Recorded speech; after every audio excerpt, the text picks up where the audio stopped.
Hey guys, happy Thursday to everyone. This is Brian here from Vintage Classic Specialist. Time for another episode of Day in the Life of Vintage Classic Specialist. Our daily updates here from our little VW Restoration shop. So let's see what happened around here today. Worked a bit on that one. I'll come back to it in more detail. Mainly its motor. And this baby came in, so I'll talk about what our plans are for this. The other thing that I did today was a little bit on that 67 Beetle right there. So let me go ahead and get started. Actually, here, we'll just take a little walk and get started. Go in order here of things that I did today. So not a heck of a lot on this one today. However, pretty much finished stripping out the engine compartment. As you can see, removed the soundboard there. Cut the wires. We usually just leave like a stub of the wires there so that we can, when we go to put a new harness in, attach the new harness to this one and then pull it up over the fender there through the body. But yeah, so remove the soundboard and any wiring and the engine to body seals, although, oh, look at that. It looks like I forgot to remove the rest of that one. Anyway, I'll do that. But yeah, that was it. Just spent a little bit of time on this one this morning doing those things. So let's head back indoors and see what happened. So basically, on the 64 Beetle here, so the owners and I had been talking about giving them something to have better drivability without going too crazy, maybe like a 1776, 80, 90 horsepower motor, which, again, is like literally twice plus what the car came with stock, having come with a 40 horse. And, but my hesitation with that was that this is a numbers matching car. And by the way, this is still owned by the original family. The wife of the husband and wife that have the car now, her dad bought the car new, and I don't think I'm making this up. I think he bought it in France for some reason. I'll have to check with them on that. Anyway, but yeah, so it's a numbers matching car, and it does have the numbers matching 40 horse motor with it. And so kind of had a long conversation with the owner today, and I said, that we can put the big motor in it, no problem, happy to do it, and the drivability would be great and so on. However, I sort of asked him if he had room or means to store the original motor, because again, this being a numbers matching car, I really feel, and for the value of the car, the motor should at least stay with the car, even if it's, like in a corner of a garage or whatever. That way, if they ever went to sell it or they, changed their mind and they wanted it back 100% stock, then that numbers matching motor is just, sitting there under a tarp in a corner or whatever. And the owner indicated they didn't necessarily have a great place to store the motor. But we did talk about potentially, having less than, say, a 1776 with, again, 80, 90 horsepower, but that there were things that we could do to the 40 horse to increase the drivability and so on a lot, while still, obviously maintaining that original numbers matching case. And so kind of threw out some options as far as increasing its displacement. You can put a 69 millimeter crank in a 40 horse, and you can even bore them out and put in 1600 cc pistons. So you can take a 40 horse and essentially make it a 1600, but still maintain that original case. And then you can do some upgrades to it, which we've done in the past. 40 horses, for the most part, did not come with cam bearings. The cam just literally rode in the case.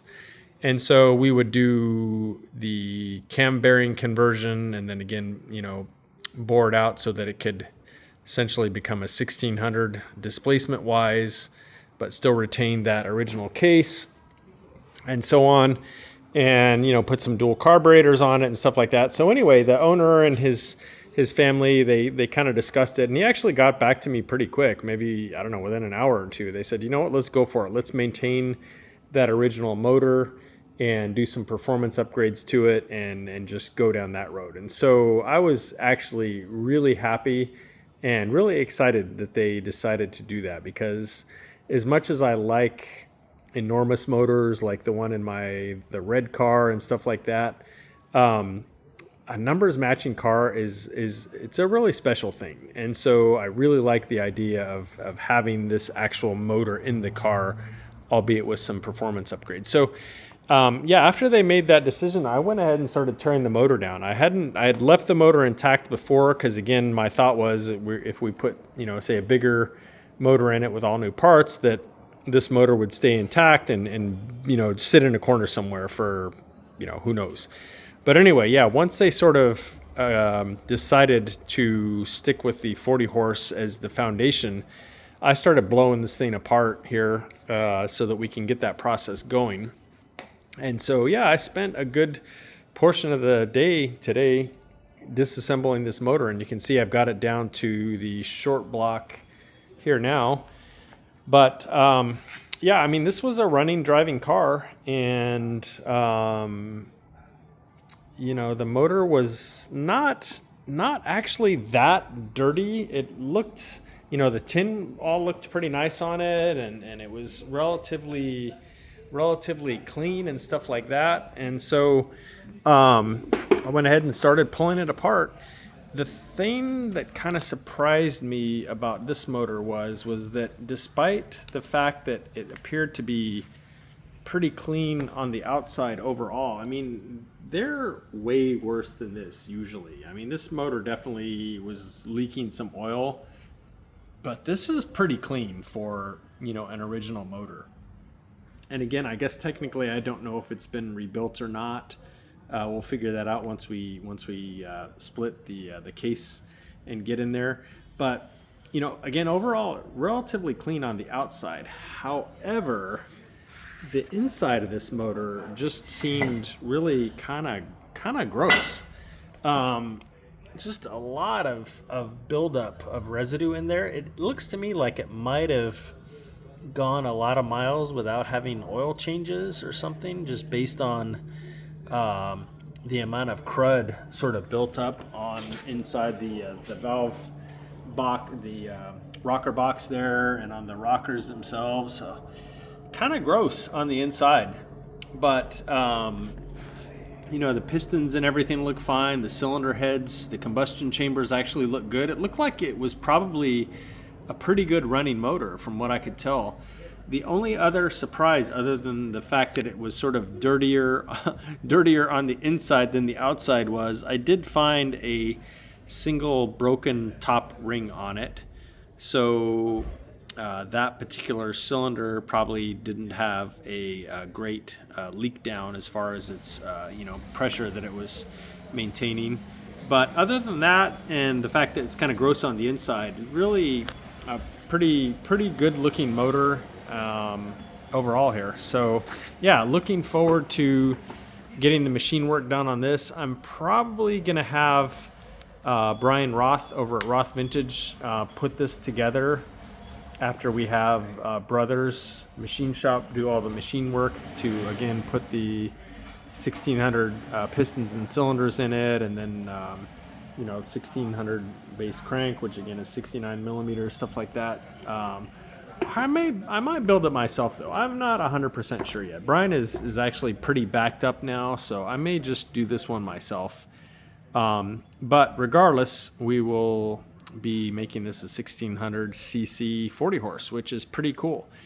The only other thing that I might do is we might put on 1600 cc single port heads, because that really opens up our options as far as manifolds and carburetors and so on, versus staying with the 40 horse heads, which again take a completely different manifold than a single port later motor. So I'm probably gonna update the heads to again single port later motors. Again, it's technically they're not correct for a 40 horse, but as far as being able to, get 60, 70 horsepower out of this motor, I think it's probably the right decision versus staying with the 40 horse heads.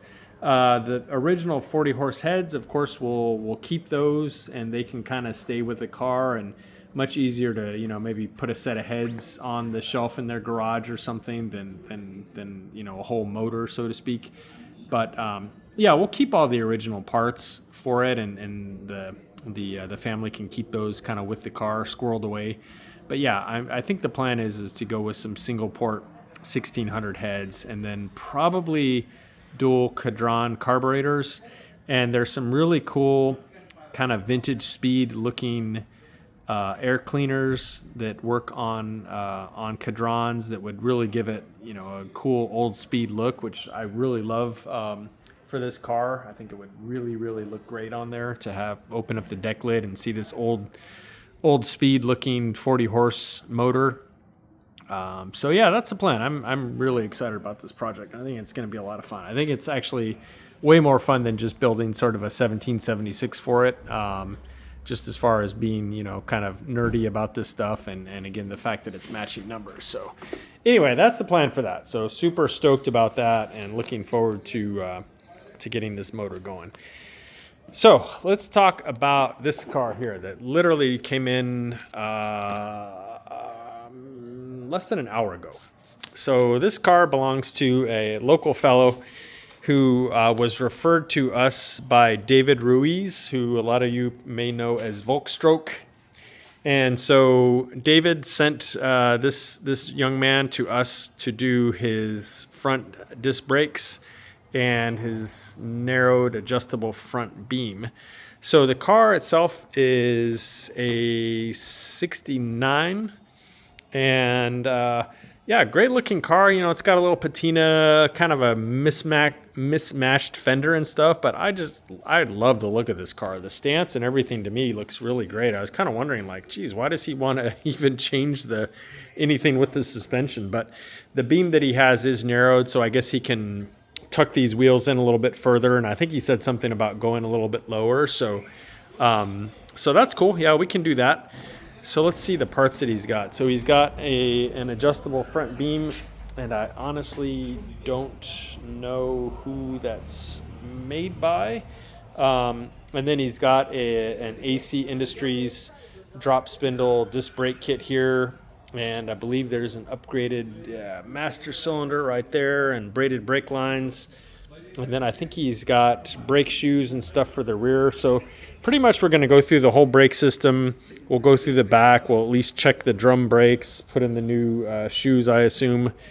And then, the front will get the adjustable beam and the new dropped spindles with those disc brakes and stuff like that. So, kind of a fun little project here on this car. Let's show his motor here. We're not necessarily doing anything with it other than maybe checking the tune on it, but this thing is pretty rowdy sounding. It's I believe he said it's a 2180, and it's got dual IDF carburetors. I don't know off the top of my head what they are. I'm assuming they're probably 44s.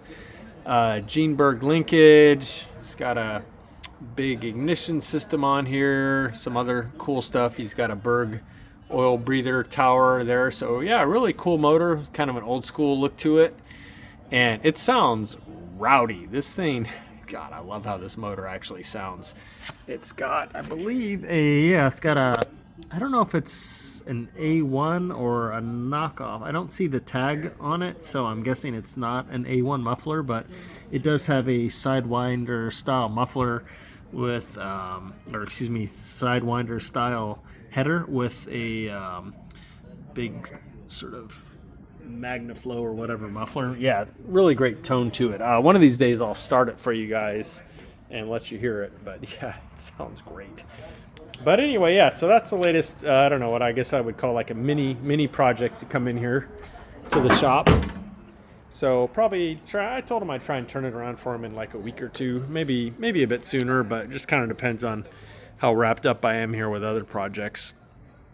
And tomorrow we have a recurring customer of our shop here coming in. I'll leave it as kind of a surprise.